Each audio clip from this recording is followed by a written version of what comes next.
Hey everyone, Wayne Fox back with a video in my copyright series. Thought I would do an update on the Case Act. I've done a couple videos about the Case Act.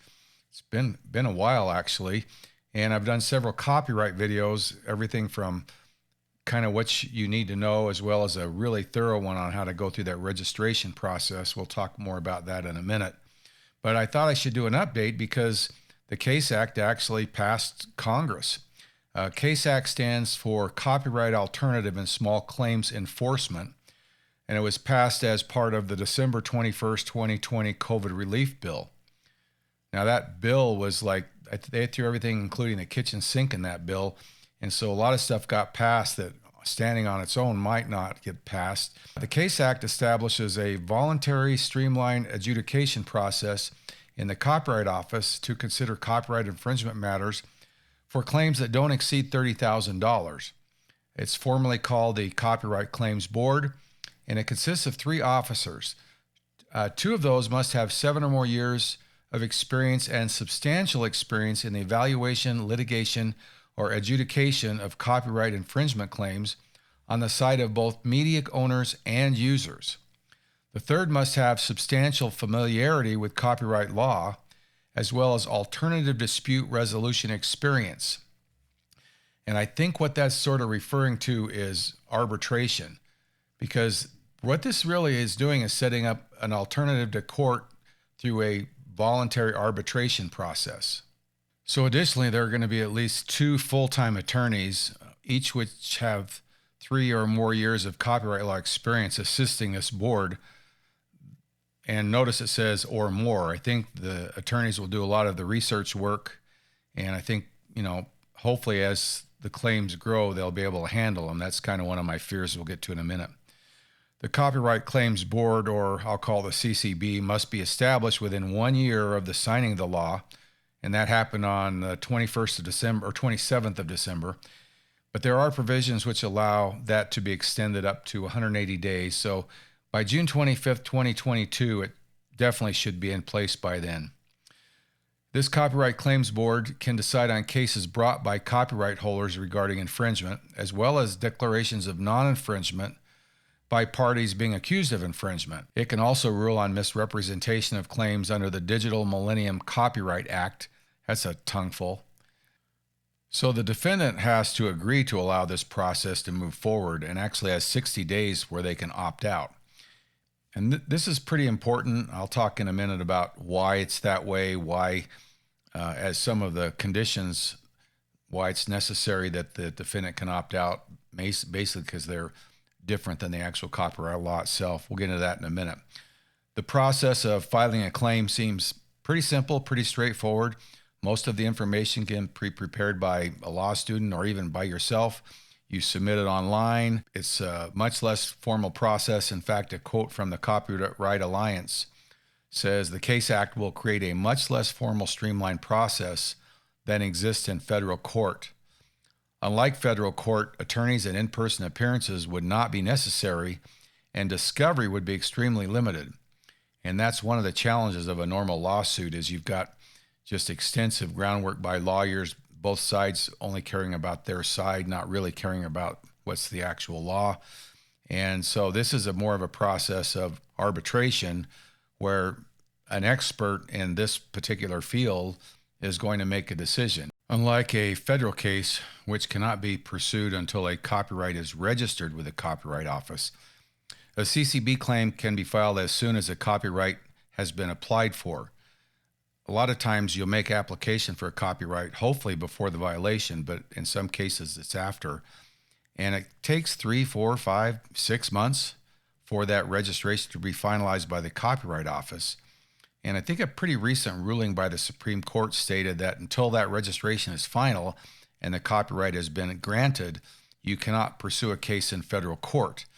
I think their thought process is there, well, you're pursuing a court case on a matter that might not be valid because maybe the Copyright Office won't issue a registration for that copyright. Kind of makes sense. So as part of this law, they said you don't need to wait for that anymore because this is an arbitration, and certainly that's part of your rights as your defendant is to claim that it's an invalid copyright admission, and that probably gives the defendant some options, because they're actually going to argue, they might actually argue that there isn't a valid copyright, and the claimant won't actually be able to validate that copyright before it ever goes through, and that would cause the Copyright Board to actually take a look at that as well. Now, because it's an arbitration and the defendant opts in and agrees to it, they have to abide by that condition. A little bit of problem with that, though, and now what I want to talk about is the difference between statutory damages versus actual damages, both in the law and how that changes in the Case Act, and why, if you're not registering it until you've had a violation, you're a little bit of a problem. So for timely registered works, statutory damages are limited to $15,000 per work and $30,000 per case. So let's first talk about the damages. We're going to talk about statutory damages, actual damages, and kind of how it differs here. Under the law itself, statutory damages can be $30,000 per work and can actually be up to $150,000 per work in case of willful infringement. And there have been extreme examples where the federal court has awarded very, very large damages, well above $30,000. I also don't believe, and I'm not 100% on this, but I don't believe there's actually a per case limit. I think the limit that gets set, if somebody steals 100 of your photographs, they're probably going to come up with an overall large number, and it might actually be less per work that they stole, looking at the overall number instead. So under the Case Act, that basically is cut in half, and the limit is $30,000 total, which is the whole idea. This is a small claims type of setup. The other thing we need to talk about is the concept of timely registered works. And if you're unsure of this, I'll link a couple of my videos. I talk about why you need to register them in a timely way. Basically, the copyright law gives you two different ways to sue somebody. One is termed statutory damages, and in that case, you're not really required to prove anything at all other than they stole your work.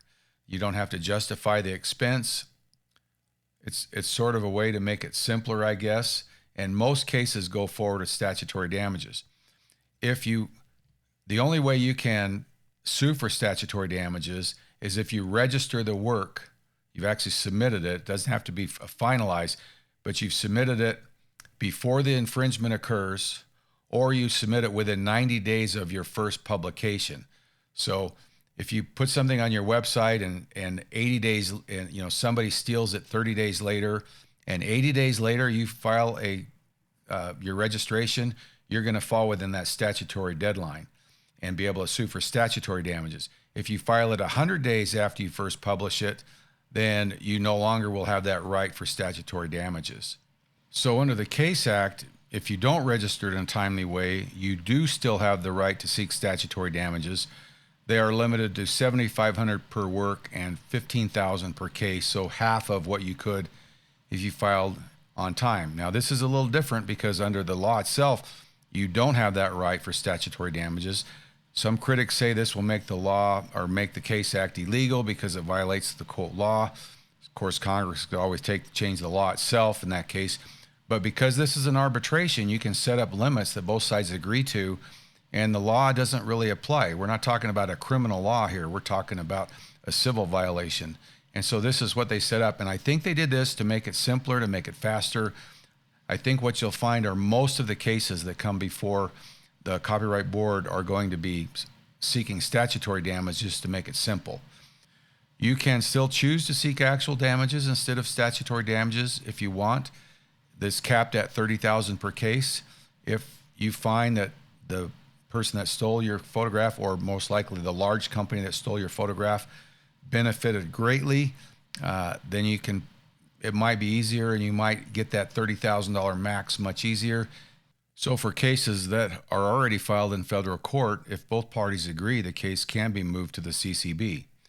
Now, I'm not sure what that actually means, if they're only covering the ones that are in this transitory period, or if, 5 years down the road, somebody files suit and the defendant says, hey, why don't we use this Copyright Board? Or maybe they file suit and they're going through with it, and then they say, I want to change this to the Copyright Board, and the defendant says, yeah, let's do this. This is costing us too much money in lawyers. I'm not 100% sure the timing on that, other than you can agree to it even if there's a suit in place. In all cases, if both parties move forward with a CCB, if they both have agreed to this, neither party may then appeal the decision to a federal court. This is very typical of any arbitration. If you agree to the arbitration, then you must abide by the results, even if you don't like how it turns out. And a lot of doctors' offices and a lot of other companies are moving to arbitration now just to try to keep the legal fees down and the process simpler. And I think most of the time an arbitration actually works out pretty well. There are critics that say this process will leave decisions to paid bureaucrats instead of unbiased judges or juries. So the idea that these people are unbiased, let me ask you a question. Would you rather have a federal judge hear your case who has never heard a copyright case in his life, really doesn't know the copyright law that well? It's sort of subjective in interpretation once in a while. Or would you rather have three people who have spent their entire careers understanding copyright law, and basically that's all they do? Now, they're going to make decisions much quicker because they won't need to do all the research, and they're going to understand the nuances of it. And there are a lot of gray areas. Most of the time it's pretty cut and dry in the visual arts anyway. But I think that's a really poor criticism. One group who has been fighting really hard against the Case Act and all of the other types of legislation similar to this over the last several years claim that it creates a system that will harm everyday users who, unlike the big players, won't have the time and capacity to negotiate this new bureaucracy. What a ridiculous statement. I mean, right now, that's a perfect description of the current process, right? Who has the time, money, and resources to negotiate the current bureaucracy of suing somebody because they use your photograph and you think they should pay you a couple $1,000s for that? I mean, just your lawyer's going to want a $5,000 retainer to start the case. I just don't understand where they're coming from. The Case Act is really quite simple, much less bureaucratic. You don't even have to have an attorney do it. You can do it yourself, most likely, by the sounds of things. It might be better if you have like a law student help you, just to make sure that you kind of dot your I's and cross your T's. But I think that's a kind of a ridiculous claim. And in fact, the Copyright Alliance statement says visual artists, authors, and songwriters are hurt the most by the high cost of federal litigation because the individual value of their works or transactions is often too low to warrant the expense of litigation. And most attorneys won't even consider taking these small cases. As a result, these infringements regularly go unchallenged, leading many creators to feel disenfranchised by the copyright system. In effect, these creators have rights but no remedies. So I think that argument is really weak. They should actually be embarrassed by making such a stupid statement. It really is, I think, stupid. Another common argument against the Case Act is it will encourage copyright trolling. I think they're comparing it to patent trolling, which is a pretty big problem. I also think people are getting confused by the fact that a company might have really a large number of cases that they file, and that, quote, makes them a troll. Take, for example, Getty Images. They might file hundreds of cases a year. Their stuff's getting stolen all the time. Some of these large stock agencies or stock video agencies or stock, graphic agencies, their stuff's getting stolen all the time. And we can't make a judgment because they have 100 suits that they're a troll, because each case is a case on its own.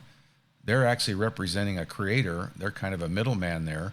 Sometimes they've bought the right to that work, but usually they're just offering it up, and they're providing an outlet for the creator to provide their work, and they're paying a fee back. Now, that'll bring up a whole nother issue. Who's going to do the copyright suing? But the bottom line is, just because Getty Images files 100 or 500 cases with this board a year, if they found their work stole 500 times, that's not trolling. That's not what the definition of a troll is. Patent trolling is kind of a good example of, I think, what true trolling is.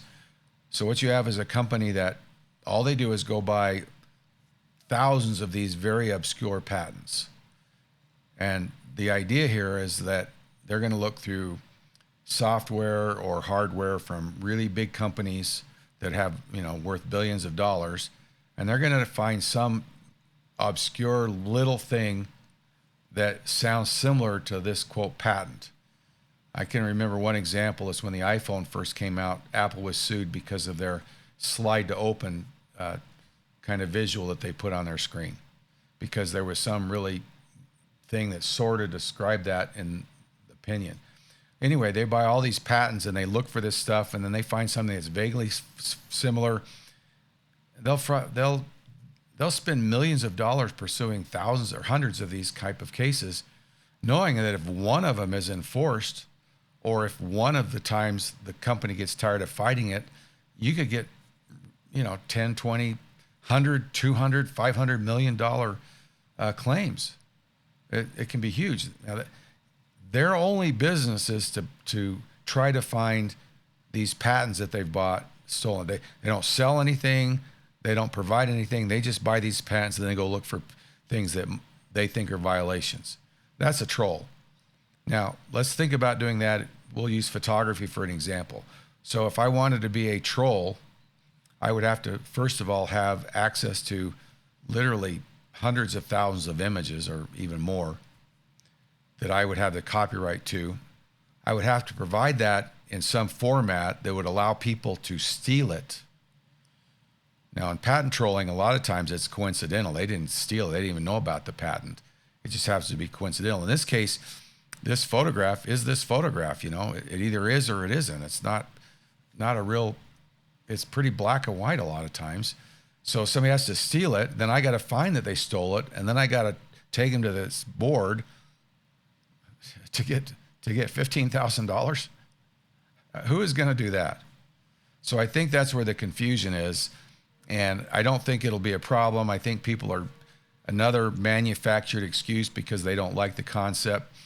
But there are actually several provisions in the Case Act specifically to prevent this type of trolling. First, if you think you're getting trolled, you can just opt out. Unlike patents, which are often obscure, most violations in visual arts are pretty obvious. Under the Case Act, if a copyright owner is found to have brought claims in bad faith, the Copyright Board can actually award attorney fees to the respondent for up to $5,000 and even more under the revised bill. They can dismiss a claim for good cause that it finds unsuitable for determination. They can prohibit that claimant from filing a case with the board for a period of 1 year. And they can actually dismiss all pending cases filed by the claimant. So I think the trolling is something that is not going to be a problem. I think it's another one of those manufactured excuses. And it sounds really good because, we all have heard about patent trolling, but when you really look at the facts, it really doesn't apply. There's also many that claim that this will lead to many frivolous and trivial cases. What does frivolous mean? What is trivial? Your definition isn't mine. If you use my photograph on your website and you're selling something, that might be trivial compared to some big company that there was a case where a big veterinarian clinic stole some images from Getty, and they didn't actually do it. It was their web designer that did it. And it was an obvious willful infringement, and it was a big lawsuit. Hundreds of thousands of dollars ended up happening. Well, just because mine's only a couple $1,000s doesn't mean it's trivial. I mean, it's you stole my work. It's not trivial.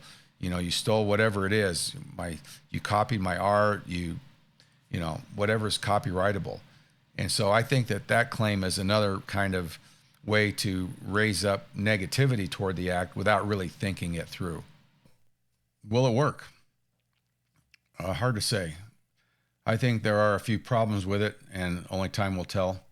First, if the defendant opts out, this eliminates any help to small cases, and the entire act offers little. And I think that's where I kind of start differentiating. I think there's like 2 or 3 levels of violations and 2 or 3 levels of necessary awards. And this is supposedly small claims, but they're defining small in relationship to claims worth hundreds of thousands of dollars.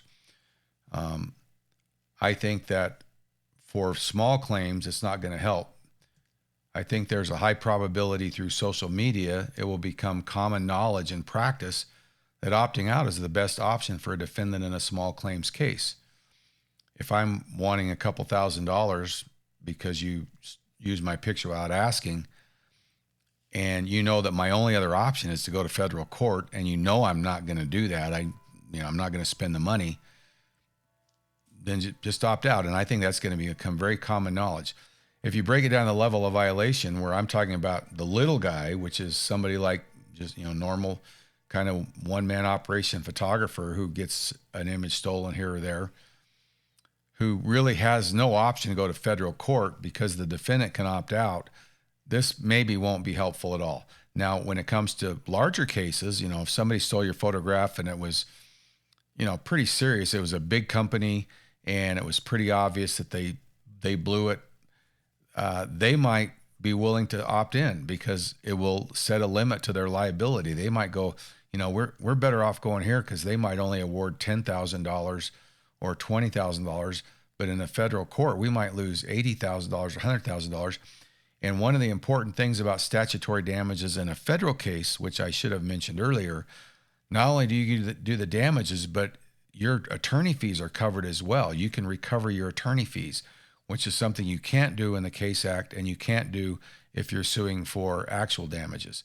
And that makes the statutory damages, I could see where a large company will go, we're better off limiting our liability and just letting this Case Act go ahead. So I think that's a little bit of a problem in the fact that, I think most of the people opt out for the small cases. The board might be flooded with so many claims they can't even handle it, and cases might take months or years. There is a risk that those appointed will overvalue and try to overly be punitive to the infringers, or they might undervalue and offer little incentive to the copyright holder, and down the road that could make Congress mad, that could make them, kill it. Now, the Act does require a review process in 3 years to determine if it's effective. And I think that in my case, I'm thinking that the only way it would be effective for me if the defendant doesn't have the right to opt out. And I think the challenge with that is the only way to do that would be to require it. And once you require it, you kind of eliminate the quote concept of due process. And we get hung up on that a little bit. Rights to trial by jury. In my mind, that's the right of a criminal. But in cases like this, we need to do what's best for everybody involved. And forcing me to not have an option because my only other option is ridiculously out of whack isn't the right way to do it. So I don't know if there's a way, if it isn't working, that they can change it. It could be that if you opt out, it's just kind of an admission of guilt. And it might make it easier to go ahead and sue in federal court. If that happens a few times, even small cases, let's be honest, if it's statutory damages and, I take it to the Case Act and I want a couple $1,000 and you say no. So I say, okay, fine. And I go ahead and hire a lawyer and suddenly your $2,000 is going to cost you, you got to hire a lawyer. And if you lose, which is maybe why you opted out, you will have to pay my lawyer attorney fees as well. And so I suppose there's a possibility that will be what happens. I really don't know. It'll be interesting to watch it and see what they determine in a few years to whether it's working or not. I'll be following it quite closely.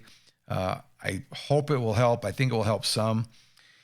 Anyway, we'll see where it goes. Sorry, I got a little long-winded in this video. It's kind of hard to explain it. I'm even still trying to get my head wrapped around it myself.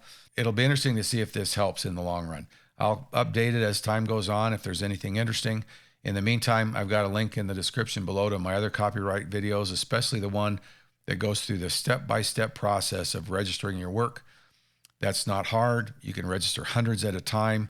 If you register a lot at one time, it's not expensive, and it's pretty simple to walk through. And you watch that video, and it'll walk you right through it. Anyway, hey, thanks for watching. Make sure you subscribe to the channel down there and click the like button if you liked what I did. In the meantime, hey, take care. See ya.